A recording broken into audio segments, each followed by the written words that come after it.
In this how-to project video, we'll use the DP Control app to overdub audio and show you how the new PunchGuard feature works in DP8. Before we start recording, let's select a new theme from the Preferences window. How about this theme called Arctic?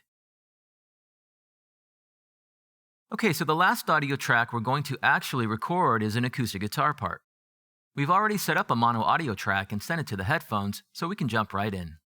Now, when overdubbing, I always try to start playback from the same location. That way the performer knows exactly what to expect during each punch.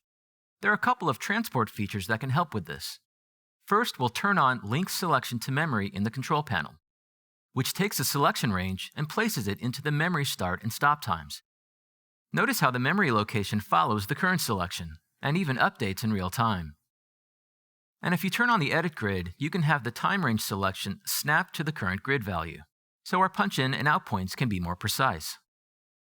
If we also engage Link Playback to Memory, this button here, playback will also link to the current selection, like this.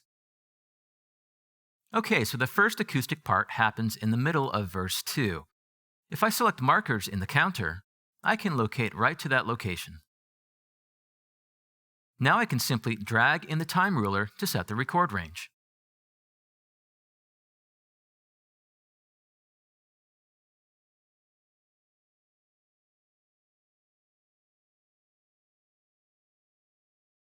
Link Playback to Memory also enables pre- and post-roll. Remember that pre-roll lets playback start before the punch-in point, and post-roll lets playback continue after the punch-out.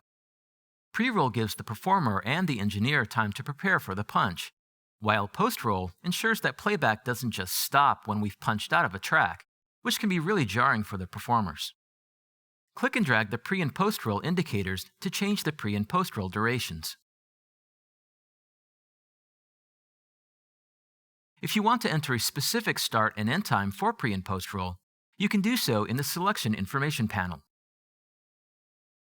If you want to work in a different time format, say measures instead of minutes and seconds, open the Time Formats window, and in the Details section, select the format or formats you want to use.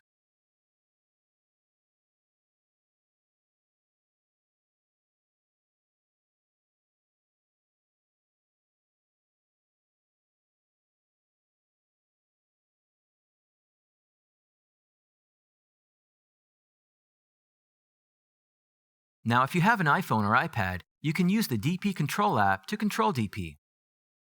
Once the Control app is launched, remember you can click Settings to connect the app to DP.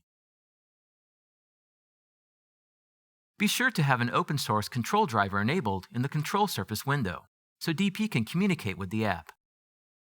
Once paired, you can control DP from your iPhone or iPad. I'll switch to the transport and hit play to test the connection. Keep on running, but I'm pretty sure I'll figure it out. Oh, no. Great. We can even arm the acoustic guitar track from the app and start recording.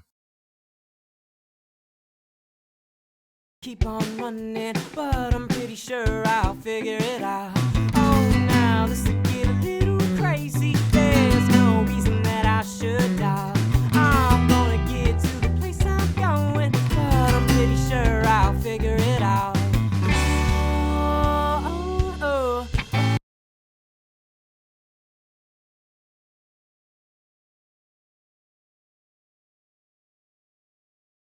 Let's cue up the next section, which happens in the second chorus. For this record pass, I want to show you DP8's new PunchGuard feature in action. PunchGuard records additional audio in the background, before and after a punch, which helps prevent situations where you might have punched in too late or punched out too early. Here in the Audio Options tab of the Preferences window, you can set the amount of audio that gets preserved at the start and end of a record pass.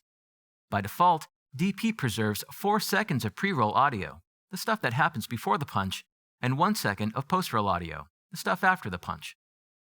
Finally, you have the option of always recording pre-roll audio, even when recording from a dead stop, or only when you're playing back audio and manually punching into a track. We'll set PunchGuard to always record pre-roll, and we'll make the post-roll value a little longer. say 2 seconds. Okay, to test PunchGuard, I'll intentionally punch out early so we cut off the end of the phrase. Let's check it out. Walking in my sleep at night, I feel it creeping in. There's something wrong with me. Sometimes I wish I could surrender. People make it hard to be this way. Notice how the end of the phrase is missing because I punched out too early, and how the start is also cut off since I set the punch-in point too late. Let's listen back. Walking in my sleep at night, I feel it creeping in. There's something wrong with me. Sometimes I wish I could surrender. People make it hard to be this way. But with DPH PunchGuard, you can simply edge drag the start and end of the soundbite to recover or reveal the missing part of the phrase.